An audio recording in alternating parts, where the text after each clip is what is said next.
하나님의 위엄을 찬양하는 노래를 불렀던 엘리후. 그는 그 찬양에 근거하여 다음과 같이 고백합니다. 37장입니다. 이로 말미암아 내 마음이 떨며 그 자리에서 흔들렸도다.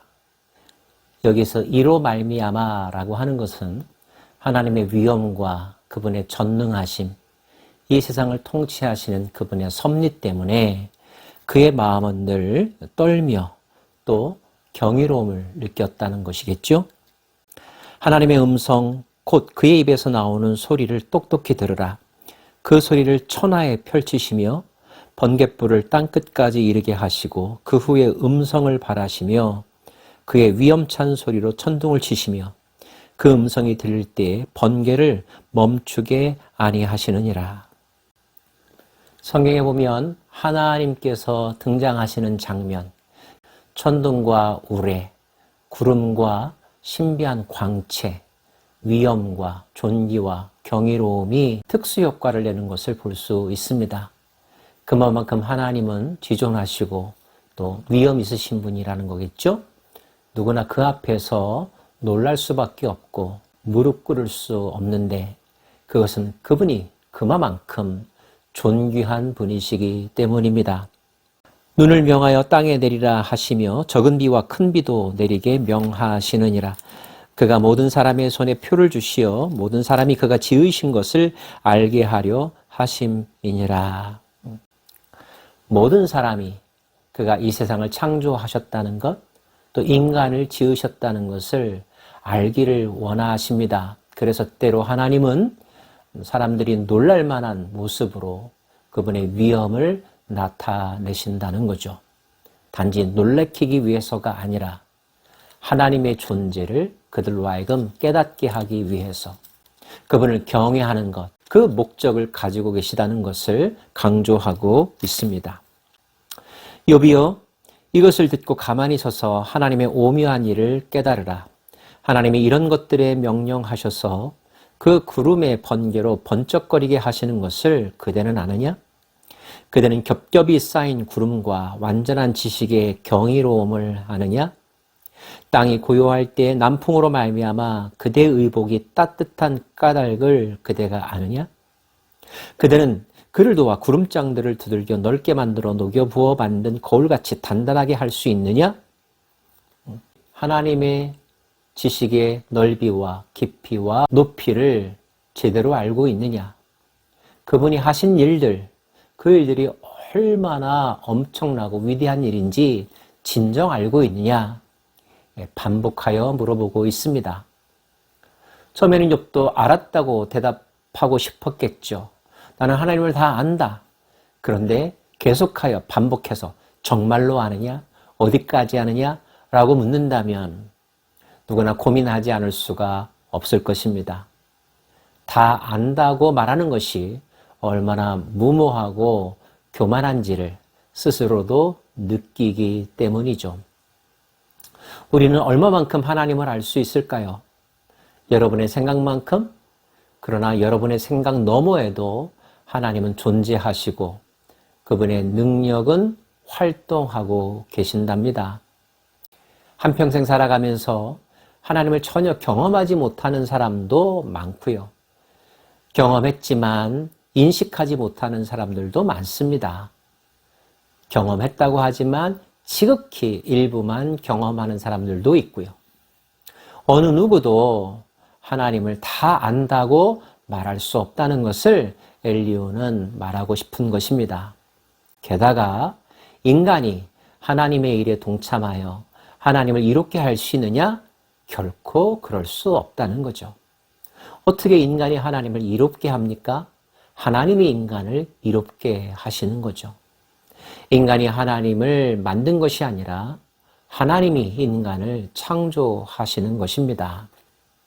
이 영적인 질서, 창조의 주도권이 누구에게 있는지를 결코 잊어버려서는 안 될 것입니다. 그는 말합니다. 19절인데요. 우리가 그에게 할 말을 그대는 우리에게 가르치라. 우리는 아둔하여 아뢰지 못하겠노라. 이 절은 약간 반어법적인 표현인데요. 우리가 하나님에게 어떻게 변론하고 논쟁할 수 있는지 한번 아는 대로 얘기해봐라. 우리는 도무지 하나님과 논쟁할 생각조차 하지 못하고 어떻게 해야 될지도 알지 못한다. 즉, 우리는 결코 하나님과 논쟁할 수 있는 대상이 아니라는 거죠. 근데 욥은 이제까지 마치 자기가 하나님과의 대등한 관계에 서 있는 양 하나님에게 따지기도 하고 하나님의 생각을 그의 생각으로 단정하기도 했는데 어떻게 그런 말을 그렇게 겁없이 할 수 있느냐? 이런 말입니다. 엘리후가 말하는 하나님은 욥이 생각했던 하나님보다 훨씬 더 지고하신 분, 존귀하신 분이라는 것을 느낄 수가 있습니다. 엘리후는 우리는 감히 한마디도 하나님 앞에 생각을 아랠 수조차 없는 존재라고 말하고 있으니까요. 바람이 불어 하늘이 말끔하게 되었을 때 그 밝은 빛을 아무도 볼 수 없느니라. 여러분, 태양을 보셨습니까? 태양을 바로 본다면 시력이 상실될 것입니다. 태양은 너무나 밝아서 우리가 똑바로 쳐다볼 수 없죠. 하나님도 태양과 같으신 분입니다. 구약 성경에는 하나님을 대면하는 자, 그 자리에서 즉시 죽을 것이라고 하는 성경의 기록도 있습니다. 우리는 하나님이 만드신 피조 세계와 또 하나님에 의하여 지음받은 자기 자신과 하나님이 부어주시는 영을 통하여서 경험할 뿐이고 간접적으로 그를 볼 수 있을 뿐이죠. 감히 하나님을 만나고 싶다는 말조차 할 수 없는 존재가 인간이라고 엘리후는 강조하는 것입니다. 전능자를 우리가 찾을 수 없나니 그는 권능이 지극히 크사 정의나 무한한 공의를 굽히지 아니하심이라. 고대 사극을 보면 왕 앞에, 특별히 절대적인 권력을 행사하던 시대의 왕 앞에는 어느 누구도 걸어서 들어갈 수가 없었습니다.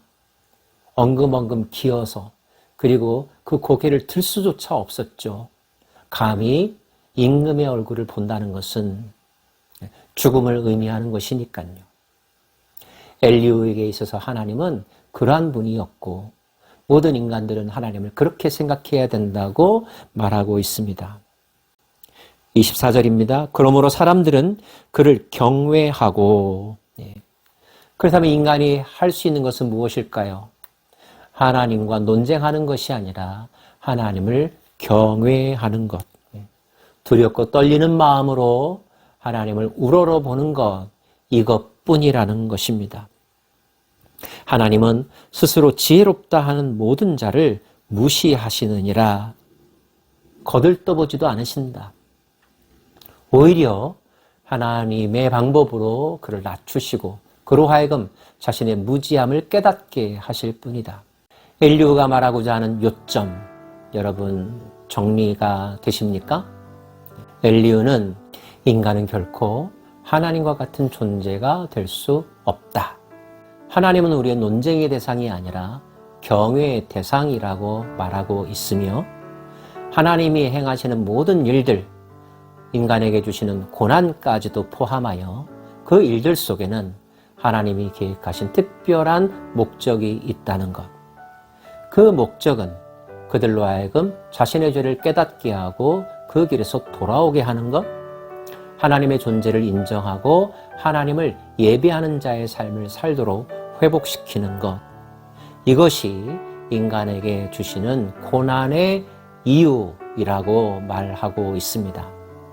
꼭 죄에 대한 대가로만 고난을 주시는 것이 아님을 말한다는 점에서 욥의 친구들과는 다른 관점이라는 것을 여러분 마음속에 새기실 수 있기를 원합니다. 엘리후가 설명한 하나님, 여러분도 경험하실 수 있기를 원합니다. 축복합니다.